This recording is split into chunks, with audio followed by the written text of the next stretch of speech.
for that introduction. It was very boasting. So yeah, my name is Dylan. I'm not going to bore you by trying to show off my job again. I do currently work at Deloitte as a data analytics consultant. But my path here wasn't that straightforward. I started off, as you heard, as an engineer, and I kind of figured out that wasn't what I wanted to do through my life. The reason I went down the engineering route was because from when I was a kid, I really loved technology. I, kid, I used to love taking about my parents and my aunts stuff a lot. I was very intrigued where the man in the TV was coming from, and I did take apart the TV once and didn't figure out how to put it back together. They were not happy about that. But because of that, they managed to convince me that I liked engineering, to their joy, obviously, because that's one of the big three employee careers for every Tamil parent, right? Doctor, finance, or engineer. So given their encouragement and my love for putting together IKEA furniture, I decided to study engineering, and from basically the age of like 10, I was doing everything that I could to get into an engineering degree. This meant that I didn't really do much work experience. I knew what subjects I wanted to choose. I knew I wanted to be an engineer, so I didn't really look around or explore. So I did insight days at lots of universities when I was applying for university, but I literally only focused on engineering and figure out which engineering discipline I wanted to do. I had a small passion for coding, and so the perfect combination of engineering and coding was electronic and electrical engineering, which is what I did. It wasn't until my year 13 summer where I did a work experience at an engineering firm in electronics, and I was working on satellites. And I realized it's slightly more boring than I thought it would be. And a lot of the older people there kind of went, "Why do you want to do engineering?" And I was like, "I've always been interested in tech." They're like, "Do you not like money?" And I was like, "What do you mean?" And they're like, "It's not the best for pay." And I was like, "Fair enough. And if you want to stay in London, good luck, because majority of engineering firms need massive factories which don't exist in London." So I went to university still hopeful about my future as an engineer. In my first year, I made a lot of friends who did econ and finance degrees, the basic stuff, and literally all of my cousins are in finance. Throughout my first year, I was lucky enough to get a bursary from an engineering firm. I don't come from the most financially strong background, so that was very helpful throughout my life at university, but it came with a catch. Throughout my 4 year, I was on an integrated master's program, so I had 4 years of university, or 5 if I had to do a placement year as well. My placement year and my internships all had to be at this company that was sponsoring me, or at least I had to try and apply to it, which was the key wording that saved me. So when I realized in my first year I wasn't the most interested, I still applied and did a little spring week with them. I'm also someone that doesn't like doing the same thing every single day. That's basically what engineering is. You don't make massive strides straight away in the first day, and I got very bored of it. I was lucky enough in my first year that my cousin managed to secure me a spring week at his firm, and I got an experience of what private equity was like, working with consultants and like actual clients, and where the day-to-day role changed a lot. I realized that's what I was inspired by. So when I got to my second year, I decided I wanted to do more finance stuff and try and figure out what I wanted to do in finance and not just follow someone else's career path. So as a bet and a random joke, my friends made me apply for the Econ Society's social sec position, given the fact that I was still in the engineering school.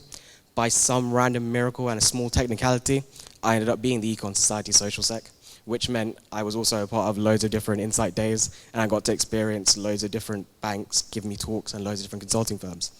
The Big Four being one of the major players. At the time, the Big Four was very hyped up, and it was everyone's dream to get a job at the Big Four, and it became mine too. So I was still trying to figure out what I wanted to do in terms of in finance. I didn't want to be an investment banker. I knew that from the get-go. I couldn't work the hours. Props to you, Jyotika. But I did want to do something that was still slightly technical because I loved coding and I loved the technology side. And that's when things like data analytics and all of that stuff was still brand new. I hadn't really heard about it. No one had heard about it. So I started looking at what these companies had to offer, and I knew I wanted to work for a Big Four. So I started looking into Deloitte. The first thing that came across that looked somewhat similar was technology consulting.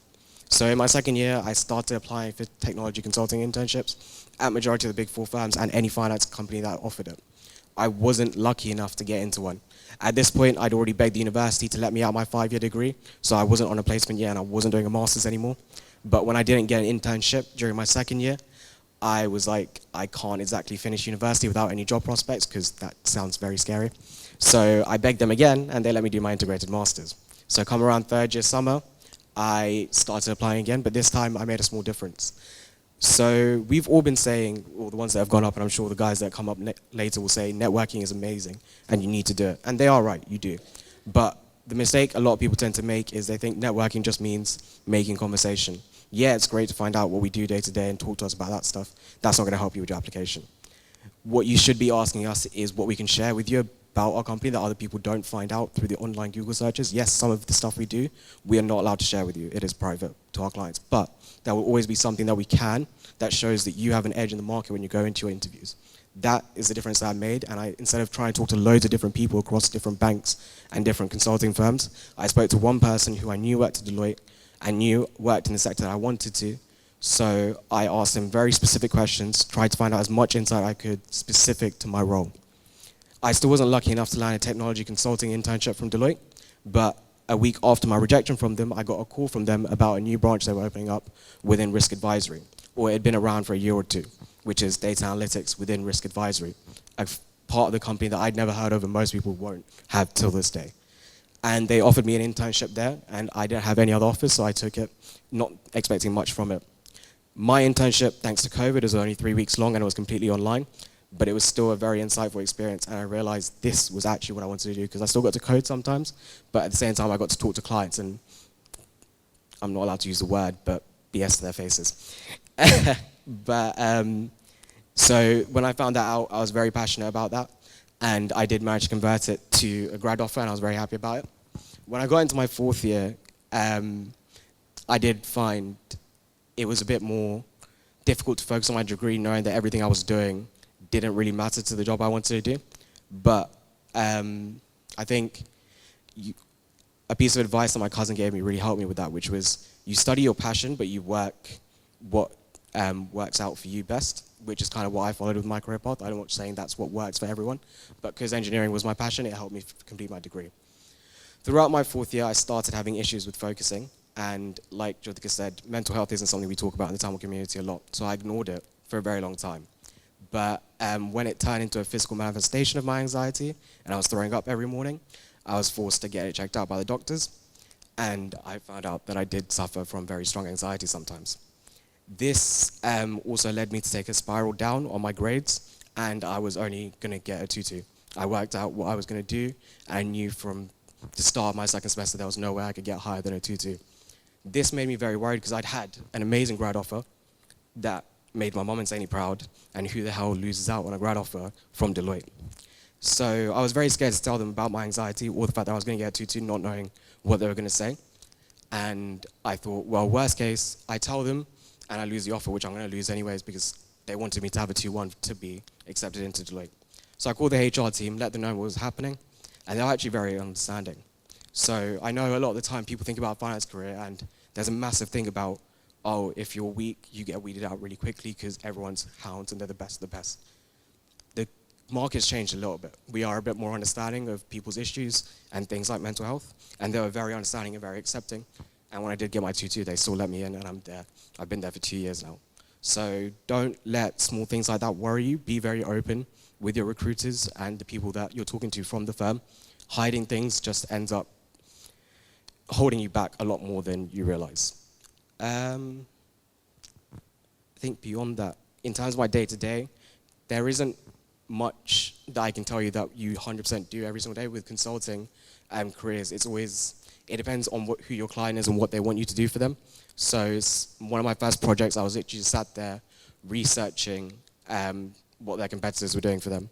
But this is where I found out why the partners are the highest ranking members of the firm at consulting firms. And the reason they get paid so much. When you look at them from your day-to-day, you're there doing the grunt work, you're Googling stuff, you're putting together PowerPoints, and they're there jet setting off, meeting clients, having fancy dinners and doing all these cool things, and you're like, why are they getting paid so much just to have fun while I'm here doing all the grunt work for them? And then I was working with only one partner on this project, and I had to work directly for him, which, given I was my first week into a very serious career, and I'd just come out of university, I was very much scared and about to work myself. But the partner told me something. He was very nice and he was very helpful. But he showed me something about what they do and why they get paid the big money, which is their ability to have amazing conversations and almost trick people into telling them more than they should be. So he knew so much inside information about all these different asset managers that you wouldn't find from a Google search or looking on their websites. It only comes from having these conversations. So a lot of the time we focus on the technical skills, and yes, that is important. Knowing your stuff about finance, or whether you go down a technical thing route, is amazingly important.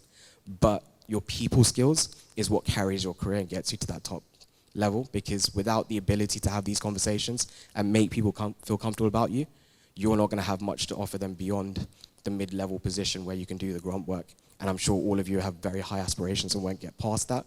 So make sure while you're developing all of your technical skills and your knowledge of the industry, develop your people skills, because there is nothing that will carry you stronger than that, especially if you go work for a big firm where you can get lost in a sea of people with your exact same credentials, or sometimes even better credentials, to be honest with you. But your ability to communicate and make connections and have the right conversations, not just loads of conversations, is what will get you through the doors in a lot of cases. But yeah, that was everything. Thank you, guys.